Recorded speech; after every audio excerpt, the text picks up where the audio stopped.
Hello guys, good morning. Another car, another day. So for today's video guys, nakabihis tayo ngayon. Magtatagalog na lang ako para maano ng lahat. So for today's video guys, pupunta tayo sa kasa ng Toyota ngayon dito sa Qatar. May kukunin tayo doon. Tapos mamaya ko na ipakita sa inyo kung anong kukunin natin doon. Siyempre Hindi totoo kasa, yan. Toyota. Bola lang Siguro yan. alam niyo na yun. So, let's go guys, samahan niyo ako.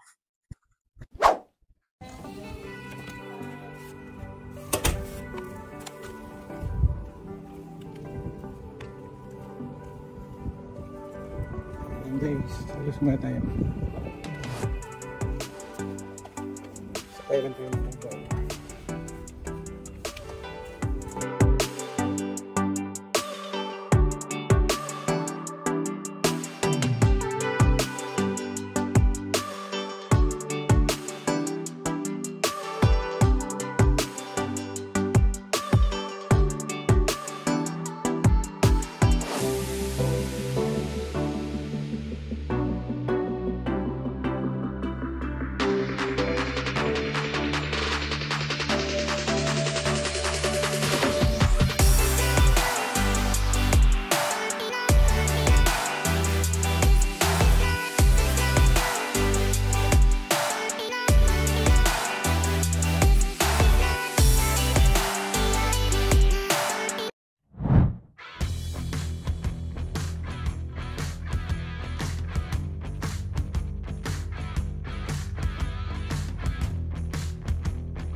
So, yun guys.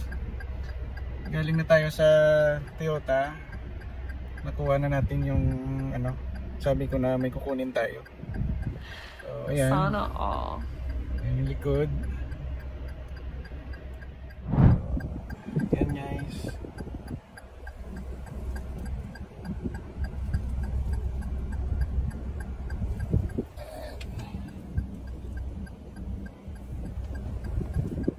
So, yung kinuha natin guys, Veloz. Wow! Toyota Veloz. Kasi, nagpalit kami sa sasakyan.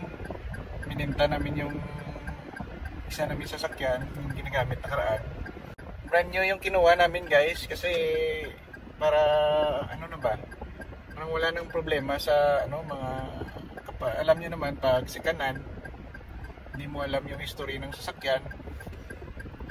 Bigla pag ginamit mo, bigla na lang may repair na naman, may masira, ganun. So isa pa, mag-aaral na yung isa naming anak, yung panganay. So kailangan namin ng brand new para yung yung parang wala nang problema, matibay yung sasakyan, hindi ka ititirik sa gitna ng kalsada. Kasi alam nyo, pag ganitong panahon dito sa Qatar, sobrang init, tapos itirik ka niya sa gitna ng kalsada na sobrang init, nako, buti kung okay lang yung pakiramdam mo. Paano pag hindi? Kasi pag nabiriya ka dyan sa gitna ng highway, kunwari highway, hintayin pa yan yung mga pulis na magano sa'yo, saka ituwing, saka dalhin sa shop. Paano pag sobrang init yung panahon, baka hindi mo kayanin.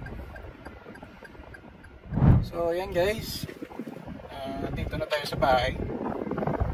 So okay naman siya ano guys, parang okay naman siya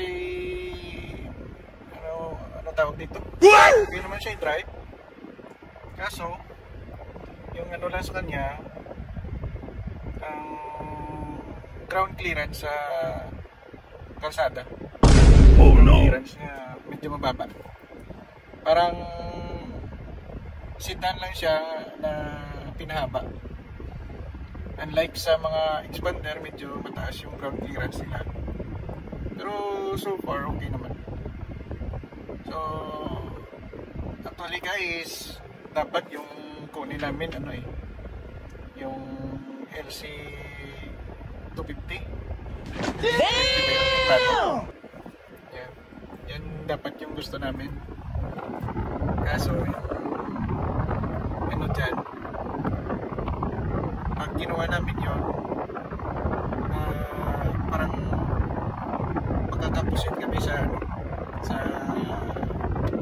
ano namin, kasi mag-aaral yung panganay na mag-anak,